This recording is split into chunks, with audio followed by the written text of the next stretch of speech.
बंधु जी, ये बताइएगा कि ये जो संघर्ष है पुरानी पेंशन बहाली का, या राज्य सरकार के हिस्से है या केंद्र सरकार के हिस्से है या दोनों के हिस्से है, या खेला क्या है? देखिए, सबसे पहले तो मैं बताऊं कि केंद्र के कर्मचारियों को केंद्र जिम्मेदार है, राज्य के कर्मचारियों को राज्य जिम्मेदार है।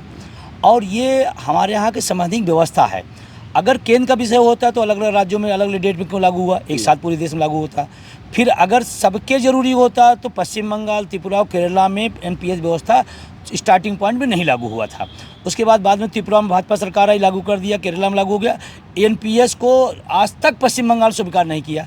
इसका मतलब स्टेट का इस विषय स्टेट का है और सेंट्रल भी सेंट्रल का है। अब दूसरी बात, जैसे अभी हमारे संघर्ष से 5-6 राज्यों के अंदर पेंशन बहाल हुई है और पेंशन बहाली का पत्र जारी हो गया, जियो आ गया और लोगों को मिलने भी लगा।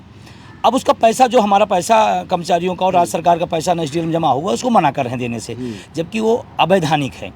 जब हमारा पैसा राज्य कर्मचारी का पैसा है और राज्य का पैसा तो राज्य हमसे वापस कर रहा है। हमारा अनुबंध था, टूट गया, जब टूटा है तो आप पैसा वापस करिए।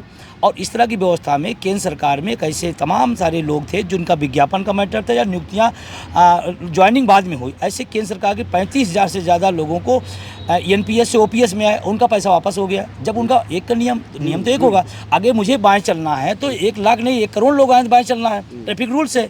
एक के लिए बाएँ हो गए कि दाएँ हो, कैसे हो सकता है? तो राज्य सरकार को अधिकार है, राज्य सरकार अपना 5-6 राज्यों में किया है।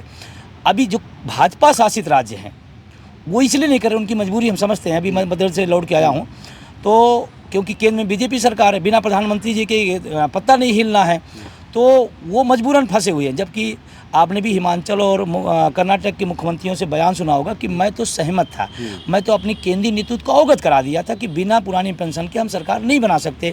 इसका मतलब वो सहमत थे, इसका मतलब तैयार थे, लेकिन केंद्र सरकार ने नहीं दिया। अब केंद्र सरकार क्यों नहीं दे रही है, ये उनकी हठधर्मिता है और लोकतंत्र में हठधर्मिता अच्छी बात नहीं।